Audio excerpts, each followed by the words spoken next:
Kevin Evans is our STEAM and miscellaneous technology expert. Heavy tech. That's Eric Flint, who is The boss. the boss. Gord Huff, who usually is our economics guy, but today he has a little different role.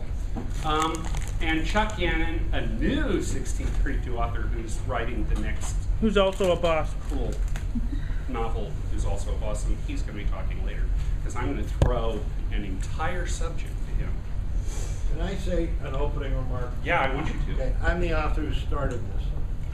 And just so everyone understands, as far as I'm concerned, this is weird tech. In a long tradition in science fiction, I am a technophobe. You're a machinist. I don't Come on. like these modern gadgets. Electrons hate me. It is true. Yes, He will we've attest. established that. At least the ones in your phone. And his computers. No, in my computer, I have my computers will go glitchy for all kinds of reasons. Oh, you're not anywhere near as bad Rick, as who's an Rick, expert though. on it. Basically, the lights dim as he goes by. He once said to me, nobody has problems like this. And I will Well, get what do them. you So want anyway, another Jonah this for? is why I sort of let Bad Ben kind of come up with this. I like it just because part of alternate history that is fun is seeing what kind of really weird technological stuff comes up. And in the case of the 1632 universe, you have a modern year 2000 American town. And it's a town with not a lot of college people in it, but it's a working class town, which means you got a lot of people, a lot of mechanical and technical skills. Go back in early 17th century, which is still late enough historically that the population is mostly literate at the beginnings of the, you're not quite at the Industrial Revolution. This is not a mini society, it's an early modern society. So there's a very ripe ground for a rather rapid development of technology.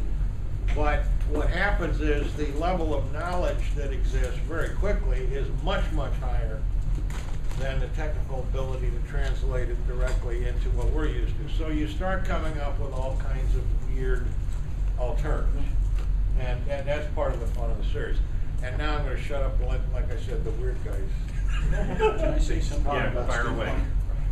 I want to. One of the things that I want to tell you right up front is that even though it may look like some tropes from the steampunk genre, this isn't steampunk.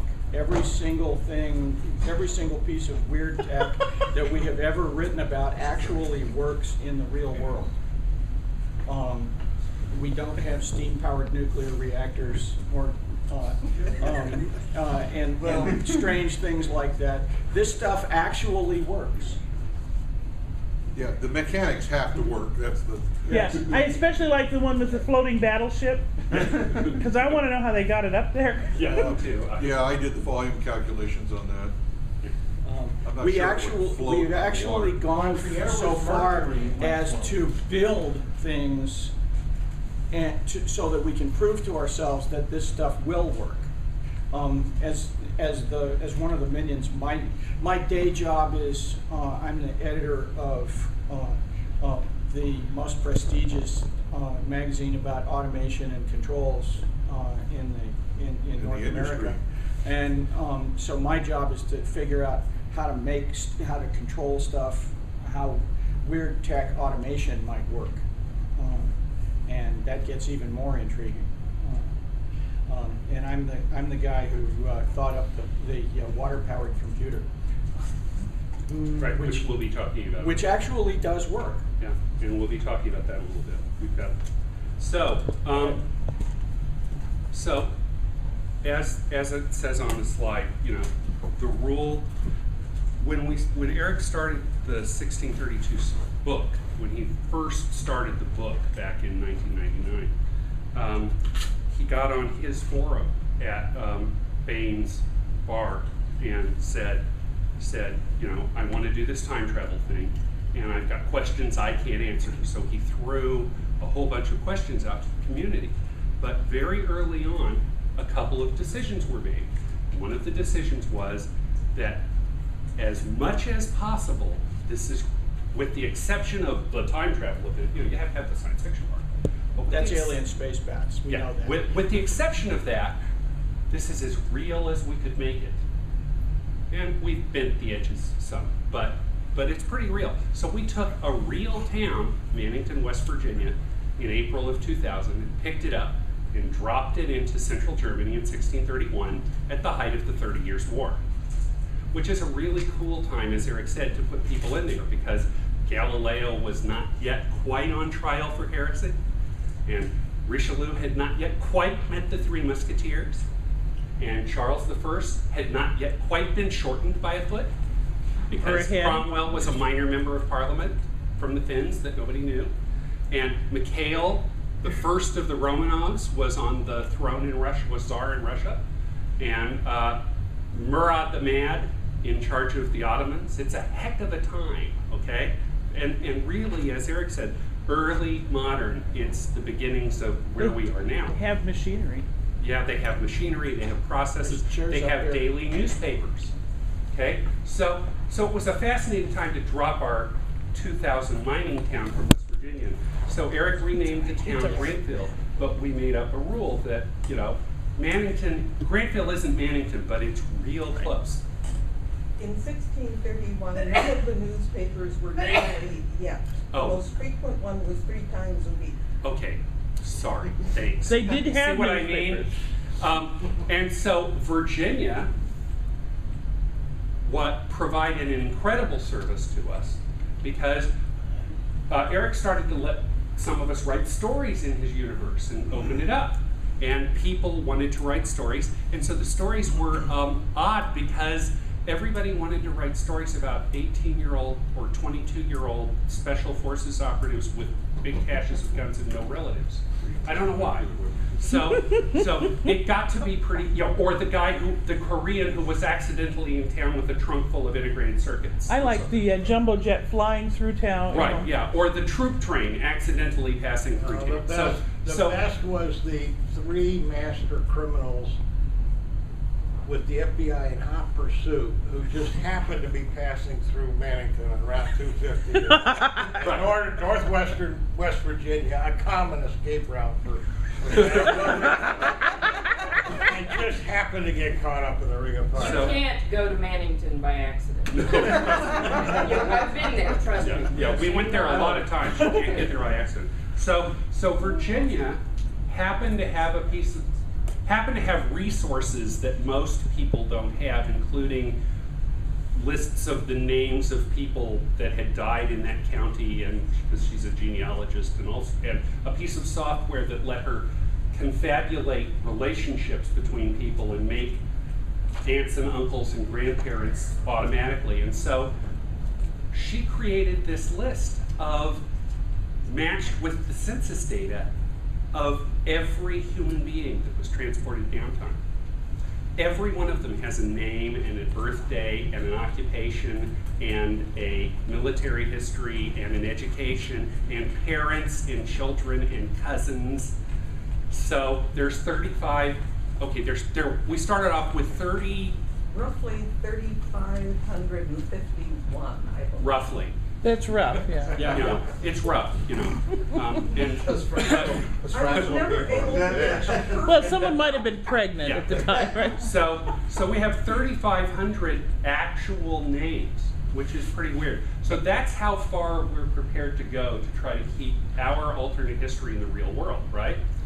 And so, but the thing is, in any alternate history, there are going to be the possibility to utilize technologies which were not super popular. There's lots of seeds.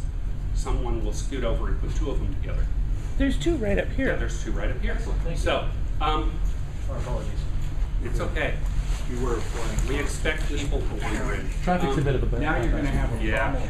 So I'm watching it. as- No, but you're- you know no, how it you're is. fine. There will always be some openings for the occasional bit of technology. And the other thing is, if you know how to do things, you can skip I got it over right some there. of the complicated stuff.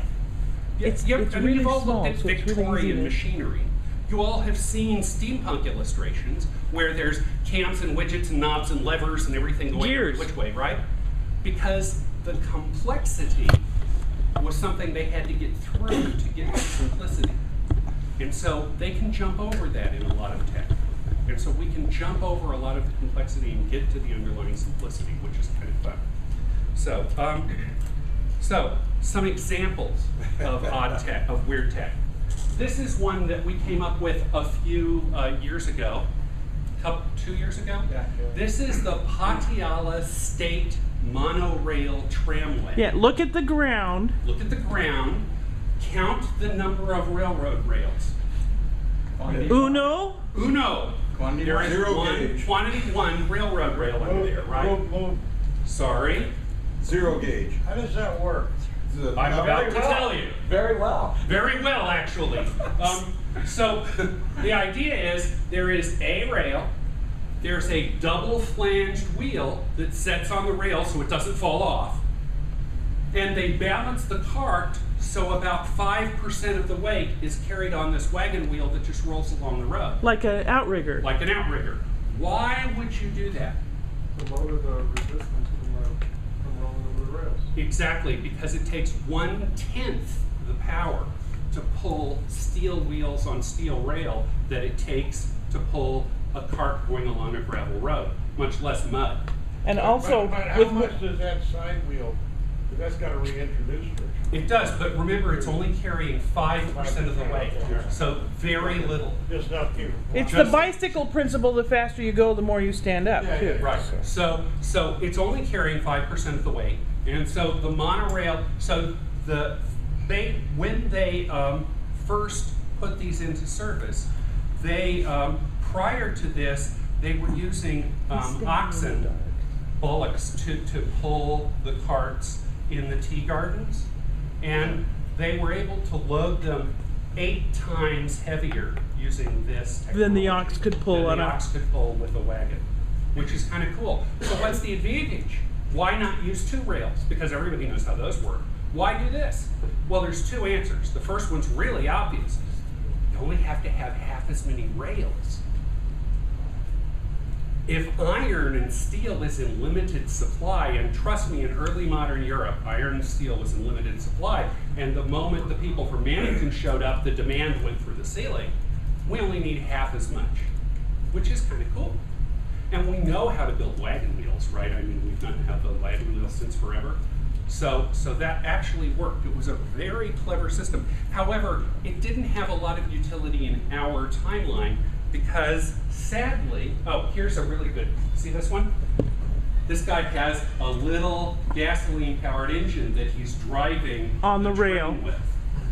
Yeah, I've seen that in on television. They had it in Cambodia. Yeah. And the abandoned railroad, and he just put this little, basically it's a boat motor, Right. that was running the. Right, and so now you'll notice that there's no side wheel on his motor part. There's just a wheel in the front, and then this has got 2. It's got a Y-frame going to the first cart to keep him from tipping over, and they did that because they wanted all the weight on the drive wheel so he could get the maximum pull. So, but they didn't really. That was an experiment. Oh, I'm sorry. I missed the text on that. The other problem with this in the real world was it wasn't introduced until 1907. Nobody thought of it. But wouldn't that keep you at relatively low speeds? Well, Relatively low speeds, but way better